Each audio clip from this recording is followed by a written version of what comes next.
Please join us in the forum for the next panel. Nevertheless, she persisted, writing strong women.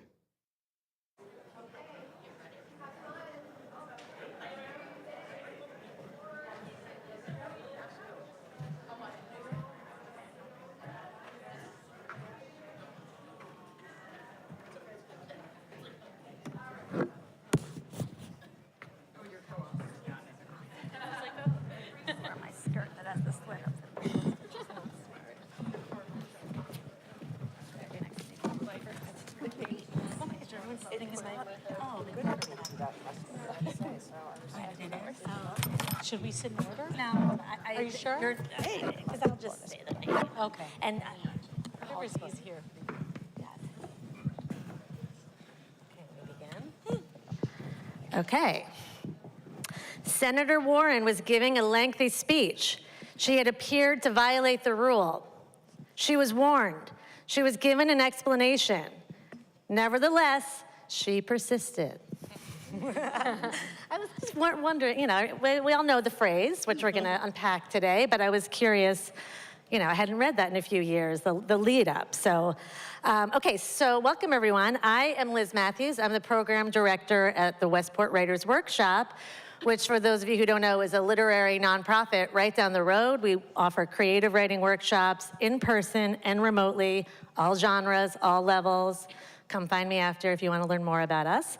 But most importantly, we are here. I'm so excited to be here today to discuss how these 6 authors use the craft of writing to create complex female characters who reflect resilience, vulnerability, and the full range of human experience. And we're really going to get into each of those. So I will introduce our panelists quickly, and then we'll get started. So to my left, we have Brigitte Dale, author of The Good Daughters. Brigitte graduated from Brown and earned her master's degree in women's history at Yale. I'm not giving everyone's educational background, but it's actually relevant to the question I'm going to ask her. She's a book editor by day, obviously author by night or early morning. And The Good Daughters is her first novel. And it's funny, I was thinking as I was writing this intro, I knew her first as the very good daughter of Pamela, one of our Westport Writers students. And next we have Sharbari Ahmed, author of The Strangest Fruit, short stories. She's a novelist, screenwriter, and educator who writes for television when she isn't striking. I first met her last year when she gave a talk and adaptation for us at our conference. Fascinating. Her fiction has appeared in various literary journals and publications. And okay, now I see I'm going out of, I've got my order here. All right, Sarah Stewart Taylor is the author of Hunter's Heart Ridge. She also wrote the Sweeney St. George series set in New England, the Maggie D'Arcy mystery set in Ireland and on Long Island, and Agony Hill. Sarah has been nominated for an Agatha Award, the Dashiell Hammett Prize, and the MWA Sue Grafton Memorial Award, and her mysteries have appeared on numerous Best of the Year lists. Welcome. And next we have Kirsten Miller, author of The Woman of Wild Hill, author of many books, actually, including, but that's the one we'll talk about today, but including the Kiki Strike, which an early reader, I loved this little tidbit I found about you, an early reader called her first feminist handbook, The Change, a feel-good feminist revenge fantasy, and Lula Dean's Little Library of Banned Books. I mean, all of it. Can't wait. And then we have co-authors of the novel Please Don't Lie. First we have, Ann Burt, right? Yes, Ann Burt, whose debut novel, The Dig, was American Booksellers Association Indie Next Pick and the Strand Bookstore's Mystery Selection of the Month. She's also the editor of My Father Married Your Mother, such a great title, Dispatches from the Blended Family, and her essays and fiction have appeared in places like Salon and NPR. Finally, we have Christina Baker Kline, as I said, also the co-author of Please Don't Lie, who is also the #1 New York Times bestselling author of Orphan Train, The Exiles, and The Foursome, coming out in 2026, correct? Great. Welcome, everyone. So these are our panelists, and as I said, can't wait to dig into these topics. So authors, I have specific questions for each of you, but please feel free to chime in after I, direct it to the specific author. And and I'll have general ones at the end if we have time. So Brigitte, I'm gonna start with you, just to give a little brief background on The Good Daughters, a moving and vivid story of 3 suffragettes in London and the battle for equality that tests the strength of their will and the bonds of their friendship.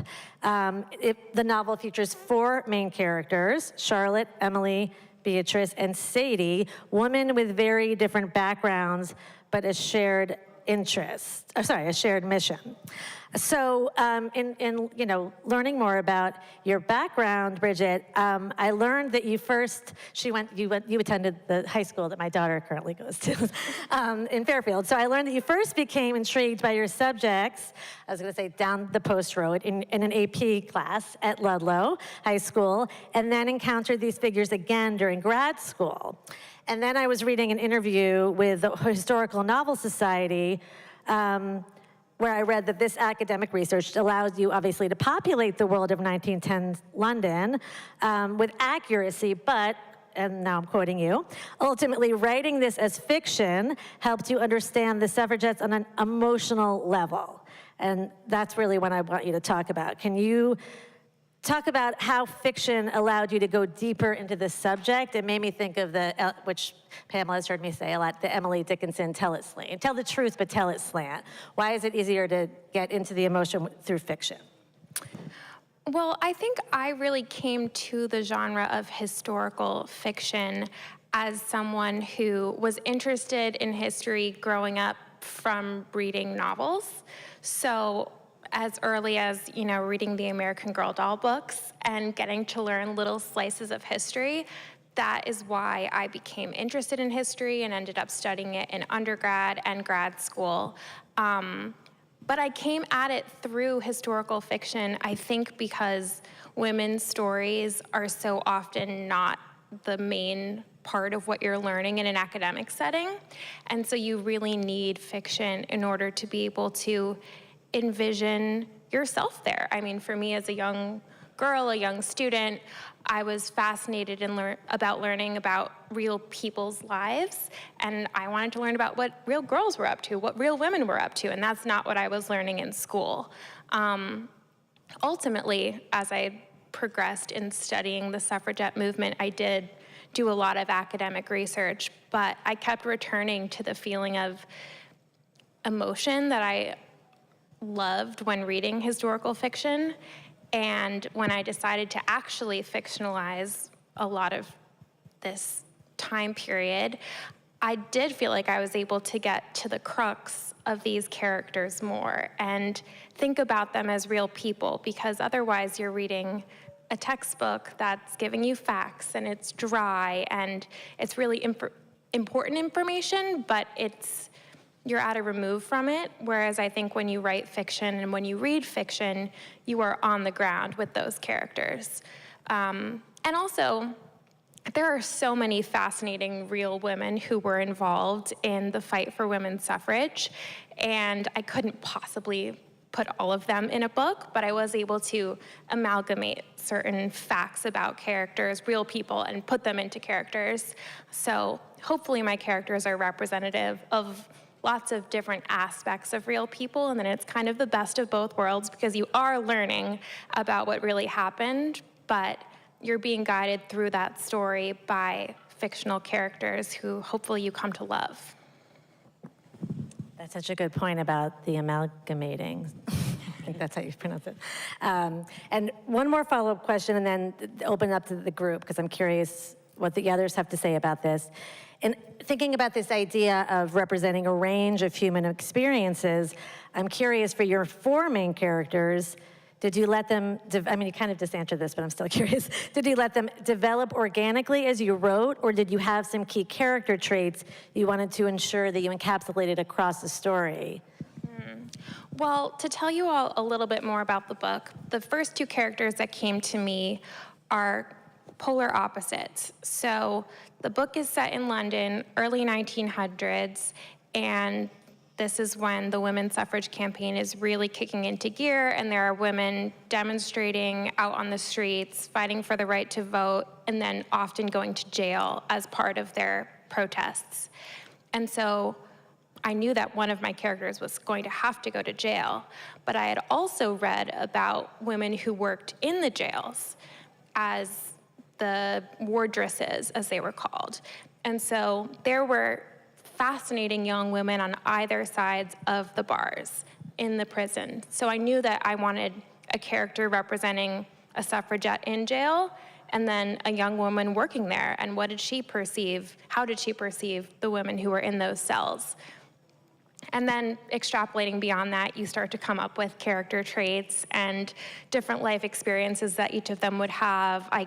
One of those characters ended up being someone who was at a women's college, but she couldn't earn an official degree from Cambridge. So you start to build the characters from there. I ended up also having a character who is an American expat living in London as part of and working for the suffragette campaign, which is really what some American women did, including Alice Paul and Lucy Burns. And then I also have an aristocratic young woman who is kind of like the Downton Abbey character who finds herself involved in this campaign. So it was fun to be able to pick different representations of real historical figures and put them together in a way that also advanced the plot, because when you come face to face on either side of a jail cell, I think there's opportunity for tension to come from that. I feel like the Stuffs, the musical, helped fill in some of those. Absolutely. Well, this was written before the musical came to Broadway, good but timing. if anyone's a fan of that, But now I you think can't you'll like hear Alice this. Paul without thinking that, yes. So for the rest of you who have multiple characters, did you think about them along a spectrum, or as like the idea of not image patterning with characters? Like if someone's going through something, did you have it, happen at a louder level later? Does that make sense? Anyone wanna? I'll make a stab at that, which is funny since I'm a mystery writer. Haha.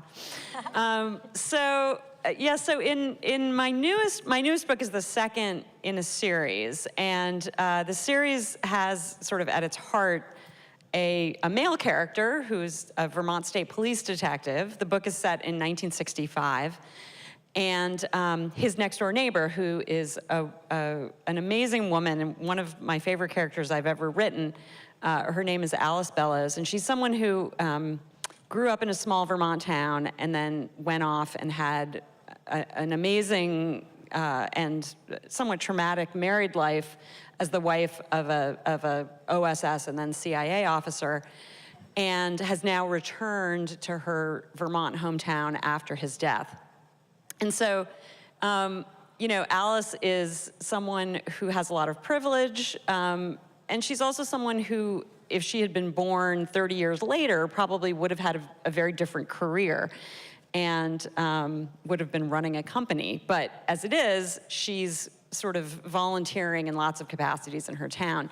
And so I was really interested in sort of comparing her with other women who were, who perhaps were from a different social class, had been born at a different time, and kind of examining how their lives turned out differently. So there's a young farm wife who has a lot of struggle in her life, and yet she and Alice share a sort of poetic approach to the world, and they love literature. And so I think that was one way that, sort of looking at women who might have similar sensibilities or similar values, but find themselves in very different sort of places. So yeah, I wonder if others of you did that as well.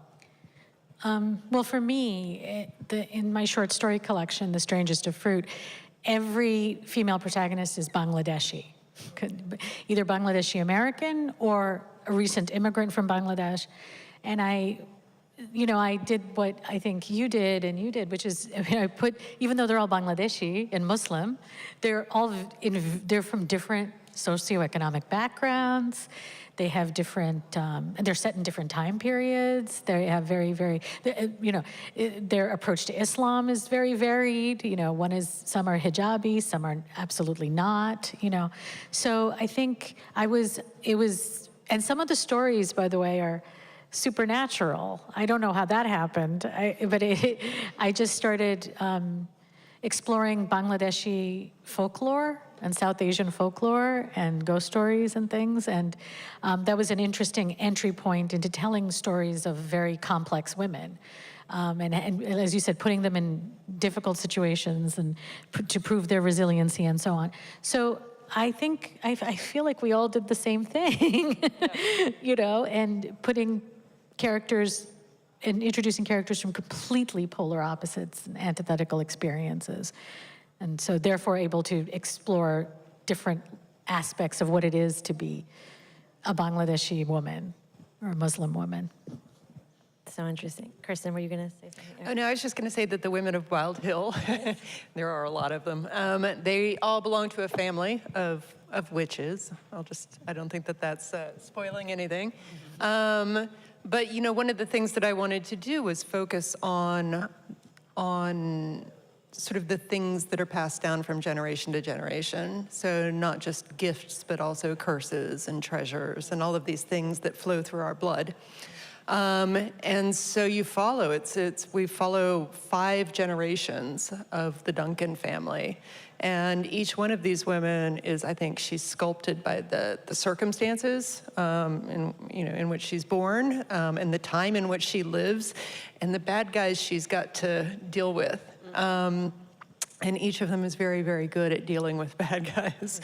But with each, all of them had to be different. I mean, they're just gonna be different. All women are different. But one of the things that I did was ask myself, what kind of person would this mother produce? Would this daughter be somebody who takes after her mother? Would she be somebody who is in conflict with her mother? Is she somebody who's going to develop in opposition to her mother? And the answer was always different, depending on the person. So it was just sort of, they ended up being very, very different kinds of characters with very, very different kinds of gifts and talents. But it really came through that process of just asking myself, like, what kind of person would this mother produce? And that's a question I ask about myself and my daughter all the time. Like, what kind of person have I produced? Well, Christina and I have kind of I would say a meta twist on that, because we are two friends of 25, now 26 years, who were co-creating Women on the Page. And we have a complex, multifaceted friendship, and we were writing about women with complex, multifaceted friendships in Please Don't Lie, which is a thriller, and it's our first. Neither one of us typically write in this genre. We were actually really looking very specifically to explore the complicated nature of trust between women. And generations of women, but primarily friendships in this. So that was a really fascinating way that we could create by really talking through who each of our characters was going to be together from our combined experiences, both as writers and as people in the world. Yeah, hi everybody. So our book is Please Don't Lie, as Anne said, and our epigraph is from Dostoevsky, and it is, most of all, don't lie to yourself. And so we have characters who are lying to themselves, lying to each other, trying to forge friendships in a situation where there are a lot of doubts and mistrusts. So it was very fun for us to kind of play with all the layers of the ways that people think they know themselves and other people, and how little we often really know about both ourselves and the people we think we know. I love that epigraph. That's great. Okay, Sharbari, you just mentioned the kind of magical realism element, which of your stories, and I love what I read about the idea that someone wrote. Ahmed writes, of emotions and experiences too large to be contained by mortal characters. And so I'm curious, it made me think of the author Carrie Brown has an essay on magical realism where she says the magic elements in our story, if they're going to matter to the reader, must be linked at an intuitive or psychologically accurate level to the real lives of the character. Sometimes we talk a lot about, in our workshops, we talk a lot about writers using magical elements to make a point about a reality, So I guess you kind of hinted at this, but did you, you said they kind of ended up that way, I think, but do you think this element of craft, or explain how, because you just said it did, how this element of craft allowed you to reveal a deeper level of your character's vulnerability and or resilience? No, absolutely. The thing about and I'd never really done magical realism before. Most of my fiction and the TV work that I've done and so on is strongly, well, I don't know, I wrote for a TV show where hot FBI agents ran around sweating and flipping their hair. So that's, yeah, so it's absolutely not realistic, but there were no ghosts. I was trying to deal with very difficult subject matter, disassociation as a form of sexual assault, and things like that, and the caste system and postpartum depression. Though the story that's about postpartum depression, called Black Ice in Jackson Heights, is not supernatural. But it does deal with not so magical thinking because of postpartum depression and what happens to you, what happens to your body when you've just given birth and so on, and how your mind plays tricks on you and so on. Dealing with all this difficult subject matter, I was like, how do I enter into these stories in a way that is compassionate, humane, expansive, and complex? And I thought, oh, ghosts. Ghosts, supernatural, phantasmagoria. Because then that gives me permission and it gives me license to explore these very difficult topics without, not necessarily head on, not necessarily bashing people over the head with it, not to make it more palatable necessarily, but to maybe ease people into something, because I am gonna hit them, the stories are gonna hit you with things that are very discomforting. So I just thought, for me at least, personally as the writer, it made sense. It made it easier in many ways for me to explore subjects that I personally found very dark and difficult at times. That's great, and I think the idea of a story collection too, dealing with it perhaps in a few of them in different ways will be fascinating. My other kind of quick question for you was about one of my favorite writing quotes is Flaubert, I think. Sometimes I say these, but don't fact check.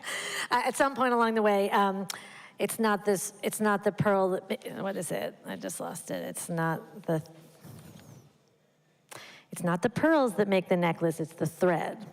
So I was curious about the genesis of your collection. This is a little bit off topic, but at what point did you realize you had a collection, a thread, so to speak, to hold all these stories? Or did you go into it knowing? I didn't. My publisher did. Okay.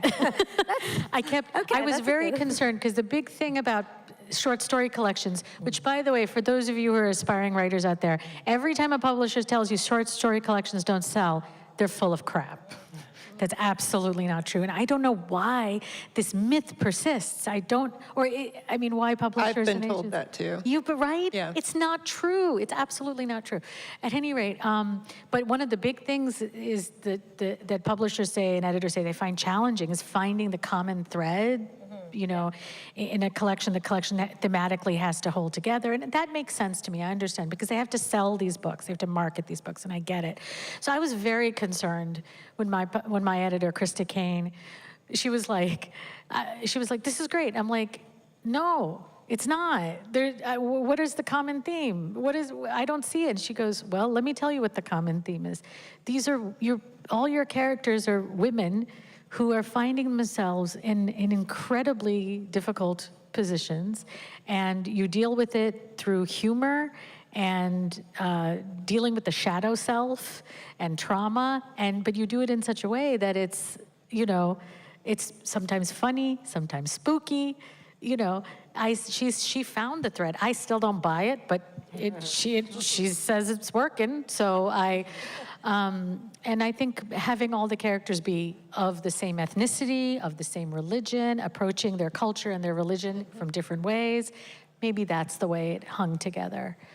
But the beauty of small press and independent publishing is that those editors and publishers give you permission and license to experiment in that way. They're not beholden to the bottom line or what the focus group says, or, you know. So in that sense, she gave me a lot of permission. That's great, thank you, really helpful. Okay, Sarah, I'd like to move on to you, and I think I read that this is the first historical series you've written. Is that true, this series? Yes. These two, the last two, this being the second in the series? Yep. So I wanted to ask you about setting, but specifically the time period aspect of setting, August 1965. I was watching an interview with you yesterday where I think you talked about it was a big year, many things going on. One being a steep increase in the draft quotas, another being that Johnson signed the Voting Rights Act. So I'm wondering if you could talk about what helped you get into the minds of the characters of this time and place. Thank you. Yes, so I had written 2 contemporary mystery series. One about an art historian in the Boston area, and then one about a Long Island homicide detective in Ireland. But I live in Vermont. I live in a small town in Vermont. My family and I live on a farm, and we raise sheep, and we grow blueberries. And, you know, I like sort of just looking around me and being involved in my community. I had been serving on my town school board and on our library board for quite a long time. And the issues that we were discussing, you know, I kept sort of doing research on them and realizing that the roots of so many of the issues that were plaguing us, but also offering opportunity, had their roots during this period of the 1960s, the mid-1960s in particular. It was just, you know, there were so many things that were happening. The Civil Rights Act the year before, the Voting Rights Act, the escalation of the Vietnam War, the steep increase in draft quotas, as you mentioned, that summer. In Vermont, there was all kinds of stuff going on. The legislature was being reapportioned, which felt like a seismic shift to a lot of people. And then the interstate highway system was being constructed. And in tiny little towns in Vermont and New Hampshire, this was a huge deal because it meant that instead of taking 6 hours to drive to Boston or longer to New York, the interstates 89 and 91 were putting these sort of metropolitan areas within reach. And there were people who thought it was great, and there were people who thought it wasn't great and was going to, you know, destroy life in these little towns. And so I just knew that I wanted to set a story during this really fraught and interesting period. And so, you know, in order to get into the mindset, I did a bunch of different kinds of research, but my favorite was talking to people. I was lucky enough that I had a lot of neighbors who I could talk to, and you know, I talked to lots of people, but I talked to a lot of women who were alive during that period, and it was such a time of sort of promise and possibility, I think, and at the same time, it was a time of real hardship, and there were, you know, women couldn't get credit cards in 1965. But I remember a woman I talked to who said something that really stuck with me. She said, yeah, you know, in 1964, I went off to college, and I was wearing like a little suit and a pearl necklace. And she said, when I went back to college the next year in 1965, I was wearing a ripped up shirt that had belonged to my father and a pair of jeans. And I just loved that sense that women's lives were kind of sitting on this moment of great change while the country was also kind of, you know, right at the precipice of great change, but also of tragedy. Yeah, so I think that's really where it came from. That's fascinating. I love that idea of the outfit change being so drastic. A question for the group. In that interview I watched with you, Sarah, the person, I think, the author you were speaking with said that they go grocery shopping as their character, which I found fascinating. Yes. And I've been told, received the advice to dress like my characters when I sit down to write. I'm curious, the rest of you, what's the potentially most unconventional way you've used to get into a character's head? I like that question. Well, I have a lot of, well, at least the change in the Women of Wild Hill, there are several characters who are very, very close to nature, so to speak, and are able to use it to do their bidding. And I actually, in recent years, have taken to spending I live in Brooklyn. I live right next to Prospect Park, which is kind of our central park. And we don't have the funds to for Prospect Park that Central Park does. So it relies on volunteers. So I spend long periods during the week in the weeds, like pulling things up, you would not believe the magical stuff people leave behind in the park at night. It's like a nonstop party every night in Prospect Park. Yeah, so I feel like it's my own little witchy wonderland. I'm sitting there with the mugwort and the Jimson weed and the nightshade and all of these other plants that nobody else knows, what they are. And I'm like, I could take out all of my enemies just with these plants right here in this. So that's what yeah. But it's great for my soul as well as my writing. That's true.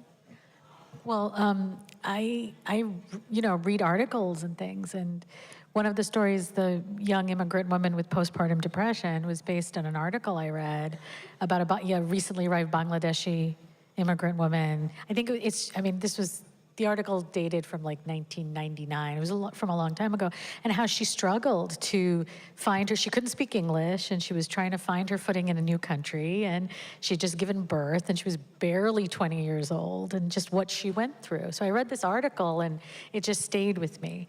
So oftentimes, one of the things, I also teach writing, and one of the things I tell my writing students is there's no such thing as lightning strike of inspiration. There's no such thing. Inspiration is everywhere, available to you at all times, 100%. It's just about paying attention. It's just about being mindful and open to it, And to sit around and expect that you're gonna get that bolt of lightning, Terpsichore, or whatever that Greek chick is, the muse, she's gonna show up. No, she's always with you. And that's something I realized. And so, you pick up you read an article, or you're clearing mugwort, and then you think about your ex-boyfriend and how you want to kill him with the mugwort. It didn't happen to me, I'm just saying. This is how I find entry point into character. Everywhere. Like, I might be inspired by something I hear today over here in a conversation.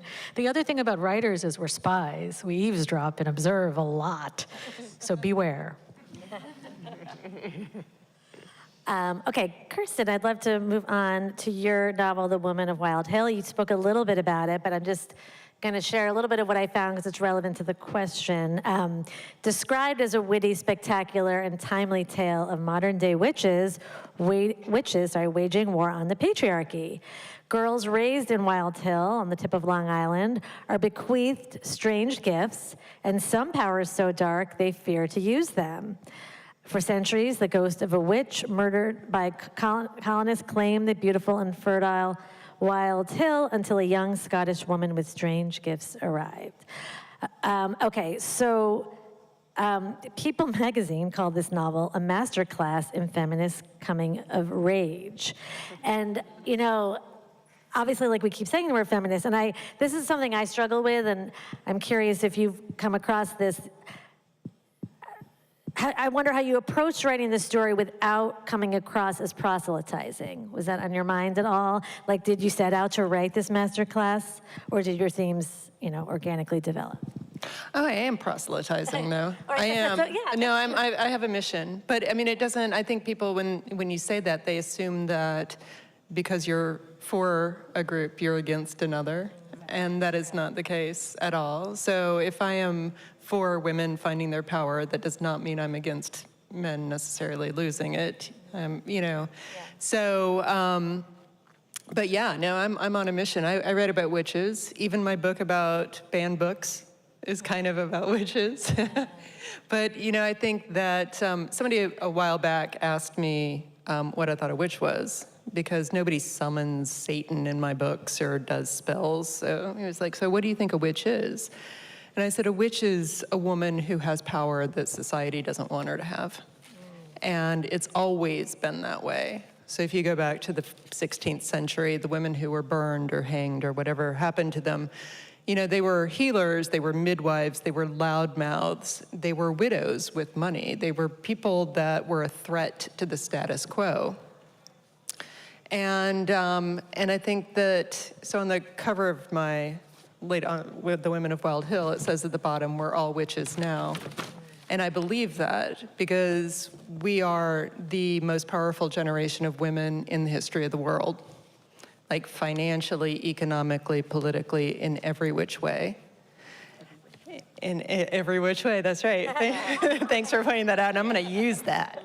But I don't think we've woken up to that yet. And so that's what my books are all about, is waking women up to the power that we have and helping them, and myself, because they're always for myself first, figure out how to use that power.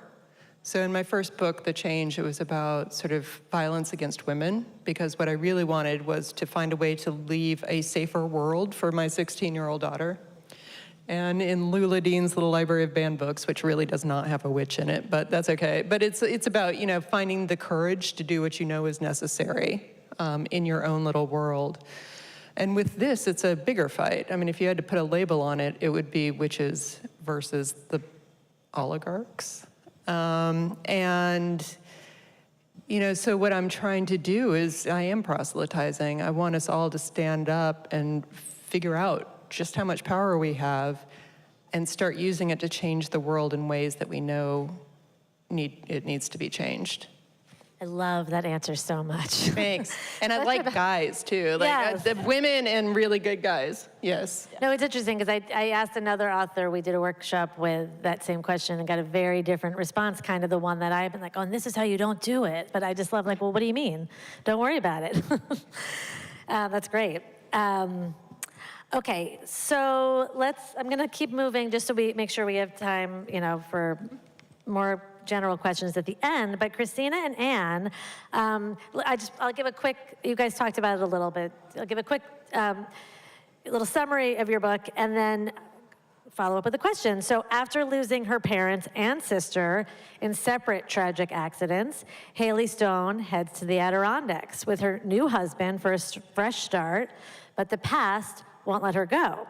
With the absence of her mother and matriarch figures, she turns to self-help gurus, inspired by real-life figures, to help address her complicated grief, which is just so prevalent and such a fascinating topic to explore.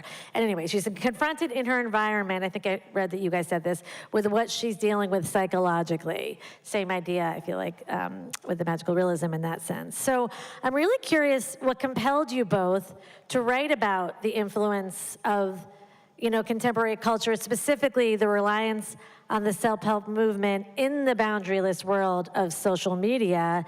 And, you know, again, back to kind of our themes, in thinking about revealing a broad range of the human experience, do you think that, you know, specifically women's, but do you think that exploring these contemporary topics helped you go deeper? Or, you know, what do you think, how did it affect the process? You know, choosing the really relevant, topical, does that make sense? Yeah, you turn. It made sense to me. This time, last time, if you want me. Anne and I came to thriller writing together, something we'd never done before.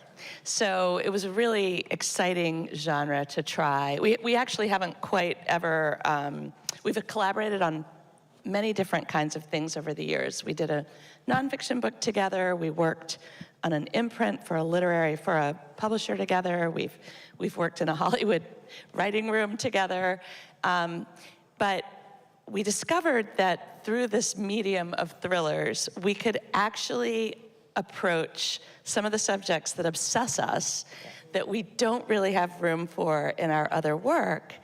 And what we share, well, we're very high-low. We discovered, we both went to the same university and we weren't the same year, but we discovered that we had taken many of the same literature classes, so we're well-versed in Chaucer and Milton and many of the classical titles that you could imagine. But we also love popular culture, and we especially love feminist analysis of popular culture. So we follow a lot of really interesting people, and these conversations that we had in person and over text and just over the years of our friendship kind of coalesced in this idea that maybe together we could address some of these subjects about women in society, about exploitation, social media exploitation, about the self-help industry and how it both can be a tremendously wonderful thing and can also be an incredibly toxic world. In our new book that we're writing now, we have a 2-book deal, so we're doing another book set in this little town of Crystal River. We're taking on the trad wife industry, which is women cosplaying femininity online in this very traditional way, which is just super fun, and we're having a blast. So for us, I think this has enabled us to have this ongoing conversation, kind of 24/7, about these things that obsess us that we wouldn't otherwise necessarily be writing about. That's right. And I'm glad that you pulled out the self-help industry in particular in your description of the book, because most introductions haven't done that. But Christina and I really felt strongly about the threads that we pulled through of these, matriarch replacements for Haley, our main character. As we said, we did away with her family of origin very quickly to get into the contemporary thriller scene. But, the choice that we made to put this book into, yes, Haley's point of view, limited third person, so using she, her as the pronouns, we didn't want it to be in the first person. A lot of reasons, because we wanted the reader to have that slight remove, that ability to hold back the way we were and sort of investigate the surround of culture that is influencing Haley's decision-making. And we particularly went with the self-help industry because we wanted to show the multiple influences on a woman who had stopped trusting her own instincts.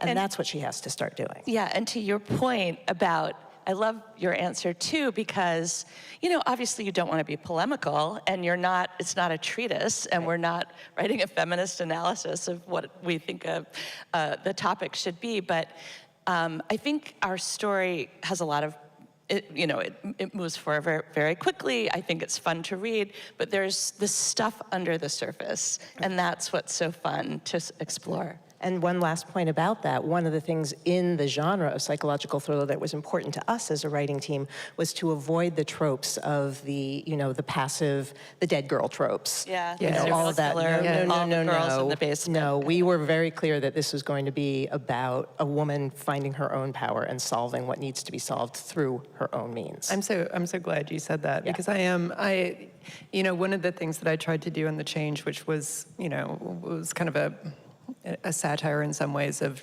true crime books, is none of the bad guys, the killers, are given any time whatsoever. You know what I mean? And there's none of that dead girls. It's or if there is, it's turned on its head. That's right. Because I think that, people, it's no mystery, but I think that stuff has been so corrosive and so dangerous to women in our society. And a lot of, that kind of writing has a lot of just beautiful corpses. Yeah. And they're beautiful female corpses. No agency. Yes, and then an entire chapter devoted to what happened to them. Yes. And it's like, this is not necessary. It's a certain kind of, pornography. And I'm glad you talked about point of view. I can't believe I didn't really think about that aspect of craft for this panel, but yeah, that's a really interesting choice.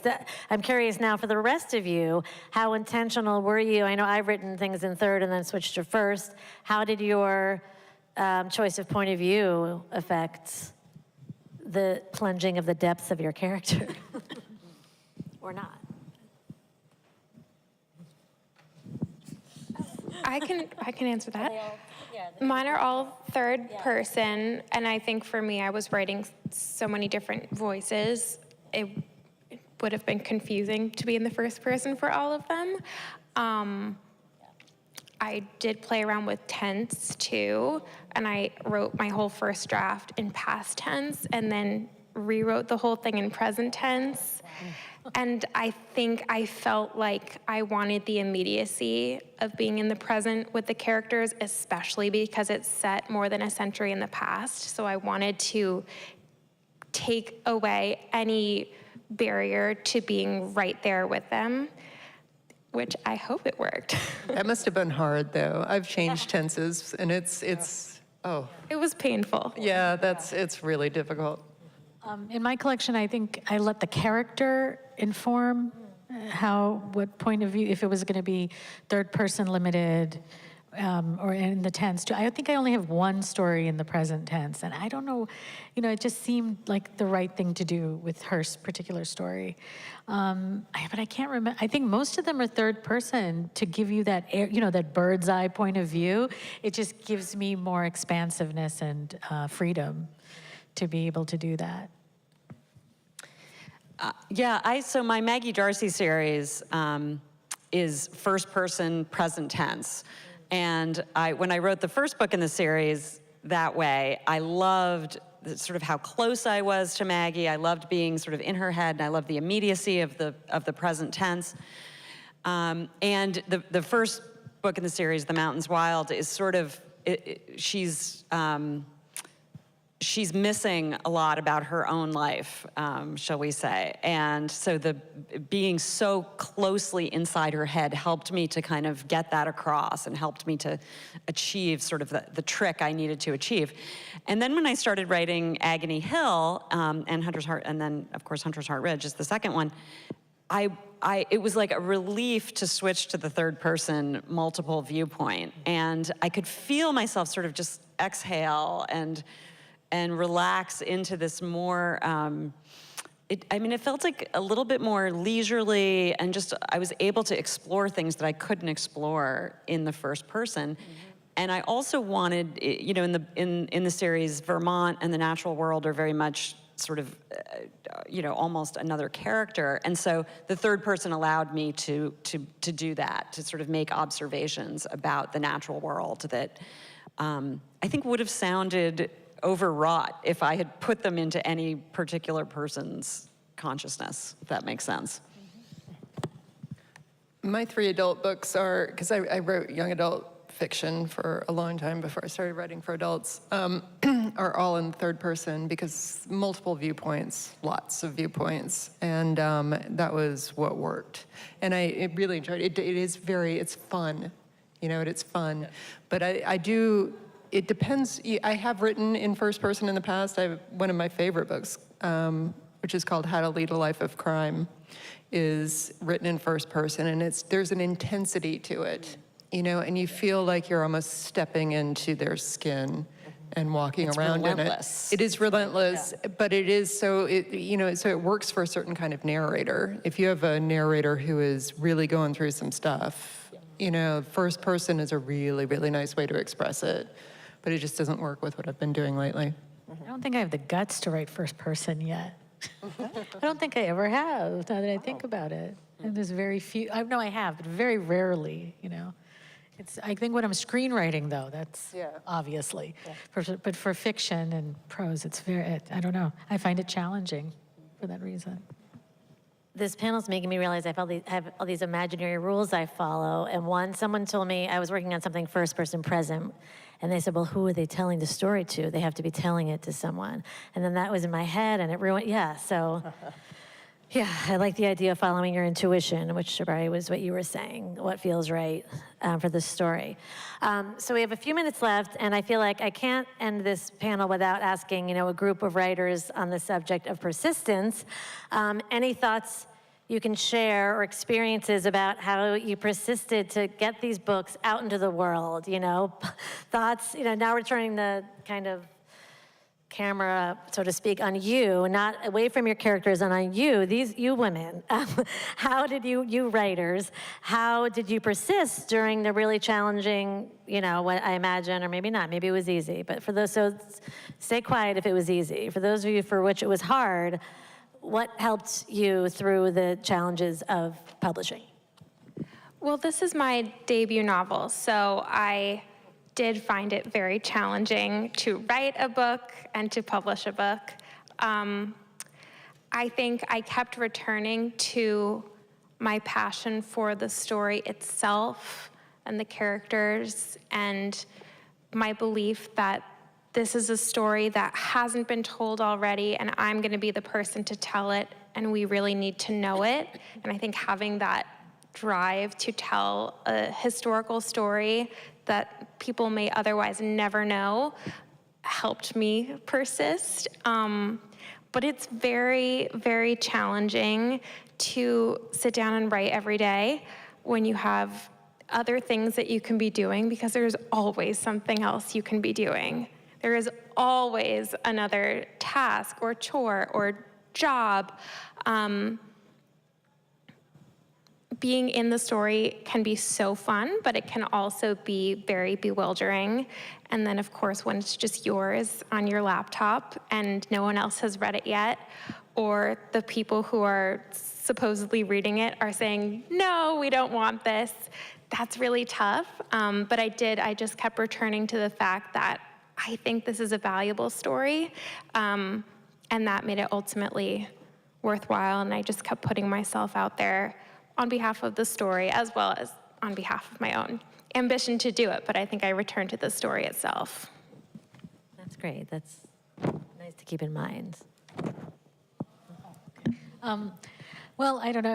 I was joking that the panel's name is like sums up my career.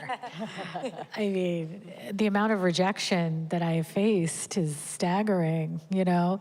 But it's so much part and parcel of being a writer. Being a writer is not for the faint of heart. It takes a tremendous amount of fortitude. It takes a tremendous amount of courage.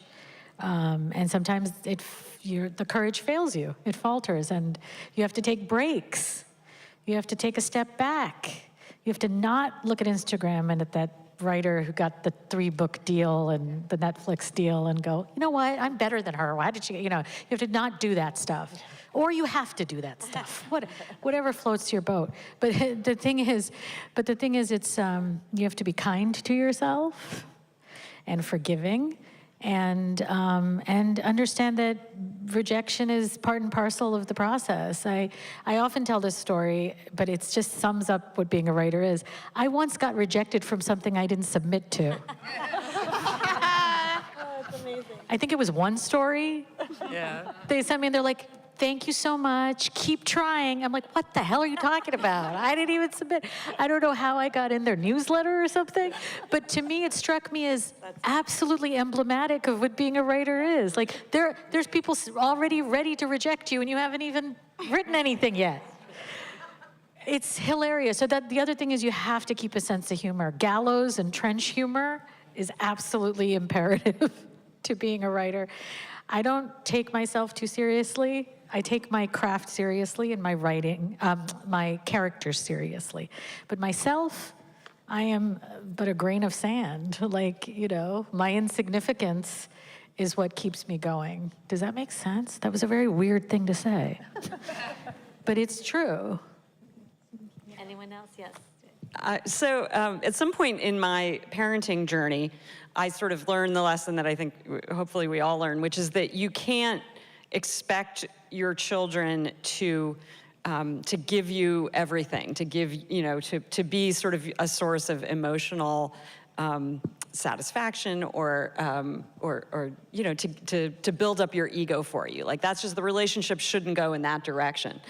And at some point I realized that it was true about writing as well. You know, that you can't, if it's the only thing in your life, if you're expecting it to sort of give you everything that you need in being a human, you're going to be disappointed. And so I've really found that, you know, having other things in my life that feed me and that bring me joy and, you know, make me feel good about myself is absolutely key. And it's when I'm not tending to those other things that I think I feel the sting of rejection the most, because you're right, rejection it's just general in this business.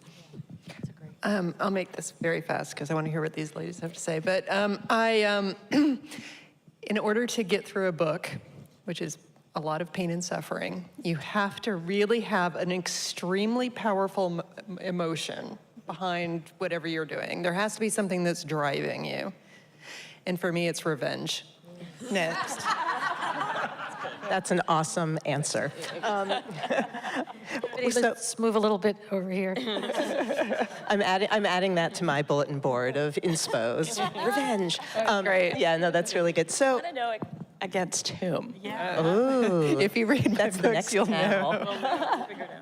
Right. So, you know, it's complicated and fabulous for us both at the same time. The complicated part, of course, is writing is really hard in all the ways that everyone else has said. I don't need to, you know, reiterate any of it, but yes, yes, yes, yes.